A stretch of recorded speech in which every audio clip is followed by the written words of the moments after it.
감사합니다. 네. 존경하고 사랑하는 국민 여러분, 존경하는 우원식 의장님과 선배 동료 의원 여러분, 진보당 비정규직 노동자 정혜경 의원입니다. 저는 선배 동료 의원 여러분께 12차 한미 방위비 분담 특별협정 비준 동의안을 부결시키자고 호소드리기 위해 이 자리에 섰습니다. 12차 방위 분담금 비준 동의안은 국민과 국익의 손해만 있는 비준입니다. 비준 아닙니다. 우선 근본적으로 주한미군 주둔에 따른 방위비는 한미 주둔군 지휘협정 소파에 의해 미국이 부담해야 하는 돈입니다. 그래서 특별협정으로 만들어 한국이 부담하는 부분을 국회의 비준을 거치게 되어 있는 것입니다. 따라서 방위비 분담금은 원칙적으로 한국이 무조건 져야 하는 의무적인 돈이 아니라는 것입니다. 첫째로 방위비 분담금 국민께 과도하게 부담을 주고 있습니다. 이번 협정안에 따르면 내년 지원금은 1조 5,192억 원입니다. 1991년 제1차 협정 지원금에 비해 14배 넘게 올랐습니다. 쓰지 않는 예산은 당연히 국고로 환수해야 하지만 방위비 분담금은 예외입니다. 주한미군은 미집행금을 쌓아두고 이 돈으로 이자 수익까지 불리고 있습니다. 분담금 외에 한국이 직간접적으로 지원하는 비용도 2조 4천억이 넘습니다. 여기에 주한미군 기지 환경 정화 비용, 기지 이전 비용 지원도 별도입니다. 한국은 이미 너무 큰 금액을 지불하고 있습니다.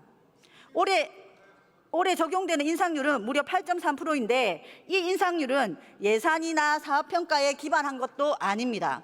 미국 측이 제시한 인상률을 맞추기 위해 그야말로 묻지마 인상입니다.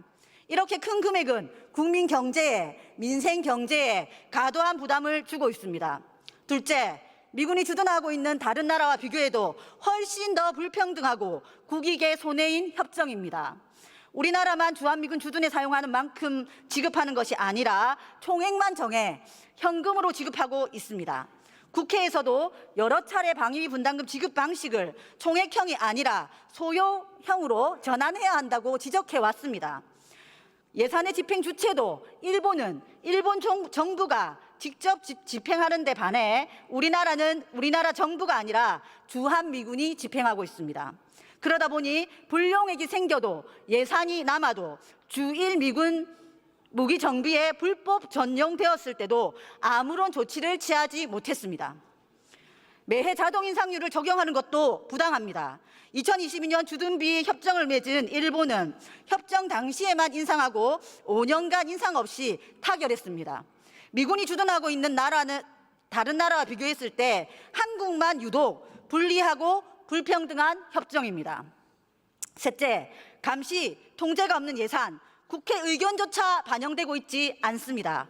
국회는 분담금의 결정 방식과 지급 방식을 개선해야 한다고 지속적으로 이야기해 왔습니다. 지난 10차 협상안, 11차 협상안을 비준하며 국회는 부대 의견으로 이렇게 지적했습니다. 한국이 지급하고 있는 직간접 비용을 포함해 분담 기준을 제고할 것.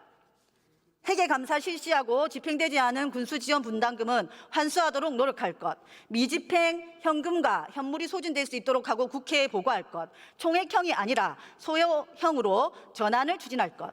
그러나 이번 12차 특별협정안은 국회에서 지적한 문제를 전혀 개선하지 못했습니다. 국회는 예산을 감시하고 통제하는 곳입니다. 5년간 8조 원에 가까운 돈을 지원하는데 국회가 이 예산을 감시하거나 통제할 수 없다는 것, 불용액과 미집행 금액이 쌓여 있는데도 오히려 인상해주는 예산, 국회의원으로서 불합리한 부분이 전혀 개선되지 않고 국민들에게 돌아갈 복지 예산을 삭감해가며 가중하게 세금만 부담시키는 이 비준안을 통과시킬 수는 없지 않겠습니까? 윤석열 정부는 자화자찬할 때가 아닙니다.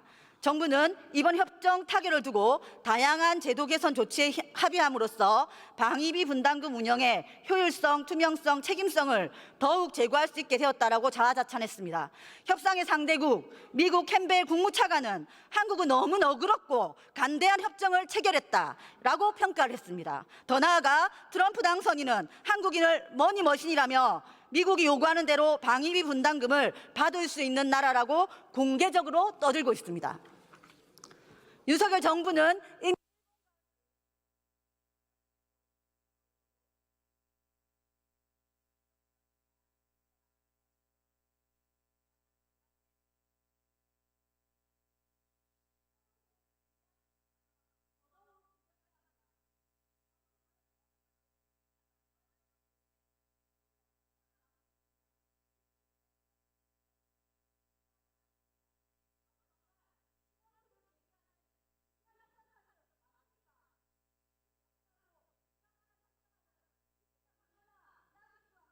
저절로 무사 통과시켜준다는 것을 미국과 트럼프는 어떻게 받아들이겠습니까?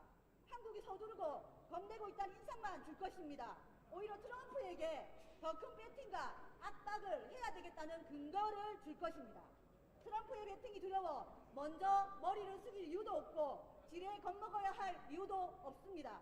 국민을 믿고 국민을 위해 나라의 주권을 행사하는 것이 외교이지 않습니까? 국회는 정부의 잘못된 외교 정책을 바로잡을 의무가 있으며 국민의 혈세를 퍼주는 일에 제동을 걸어야 하는 곳입니다. 정부의 저자세 외교, 권력 외교에 국회가 물러리 서지 맙시다. 불합리하고 불평등한 이번 12차 방위비 분담금 특별협정을 무결시키고 외교의 주권을 다시 논의합시다. 존경하는 우리 의원님들, 12차 방위비 분담금 특별한 기간을 무결시켜 주십시오.